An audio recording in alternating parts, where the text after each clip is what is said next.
Tahukah anda, antara elemen utama dalam asas pertolongan cemas adalah emergency resuscitation atau dikenali sebagai CPR.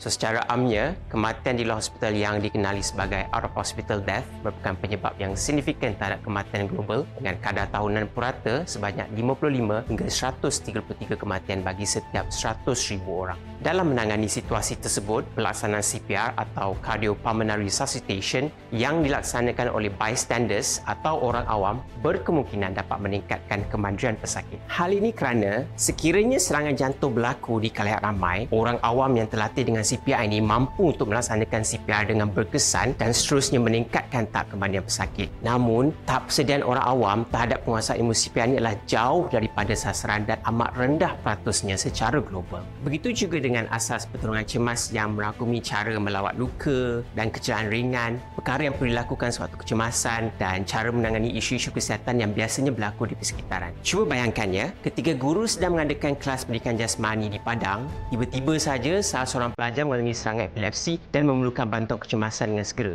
Apa yang perlu dilakukan dan bagaimanakah cara untuk mengatasinya? Maka, kita perlu sentiasa bersedia apabila melibatkan kesihatan dan keselamatan. Atas dasar itu, saya menulis dua buku yang bertajuk Literacy in CPR, Training Handbook for School Teachers, dan yang kedua, First Aid, A Guide for Physical and Health Educators. Buku Literacy in CPR, Training Handbook for School Teachers ni ditulis untuk kefahaman mereka yang tidak mempunyai latar belakang perubatan dengan menyediakan panduan yang jelas dan ringkas tentang asas CPR. Walaupun terdapat banyak sumber CPR yang ada, akan tetapi kebanyakannya ditulis khusus kepada mereka dalam bidang perubatan. Namun, buku panduan ini dia mengisi jurang tersebut dengan memecahkan langkah-langkah dan proses penting agar mudah difahami dan diaplikasikan oleh mana-mana individu. Ia merangkumi perkara seperti tanda-tanda serangan jantung, sehinggalah kepada kaedah dalam melaksanakan CPR dengan kualiti yang tinggi serta penggunaan alat AED yang sekarang ini terdapat di lapangan. Sementara itu, buku First Aid, A Guide for Physical and Health Educators pula merangkumi semua asas pertolongan cemas yang boleh dijadikan panduan praktikal serta boleh dirujuk pada bila-bila masa anda memerlukannya, sama ada di rumah, di tempat kerja ataupun dekat luar. So, berbekalkan panduan ini, anda akan berasa lebih yakin untuk mengetahui apa yang perlu dilakukan jika berlakunya kecemasan. Seterusnya, dapat membantu menjaga diri, keluarga dan orang-orang di sekeliling anda. Oleh itu, jika anda ingin mempersiapkan diri anda dalam mengendalikan kecemasan, sama ada yang kecil ataupun besar, buku ini semestinya untuk anda. Melalui dua buku panduan ini bersama latihan praktikal, anda pasti akan mempunyai keyakinan dan kecekapan yang diperlukan untuk bertindak dengan pantas dan berkesan sewaktu kecemasan. Justru, lengkapkan diri anda dengan pengetahuan dan kemahiran untuk menyelamatkan nyawa. Gunakan buku panduan ini sebagai langkah awal untuk menjadi responden yang lebih bersedia dan berkemampuan dalam komuniti anda. Dengan ilmu menyelamat asas ini, anda mampu membuat perbezaan yang besar. Jangan tunggu sehingga terlambat. Dapatkan buku ini menerusi platform Mind Apps dan di kedai buku penerbit UiTM dan pastikan anda mempunyai pengetahuan yang diperlukan untuk sentiasa kekal selamat. Ingat, menyelamatkan nyawa manusia adalah tanggungjawab kita semua.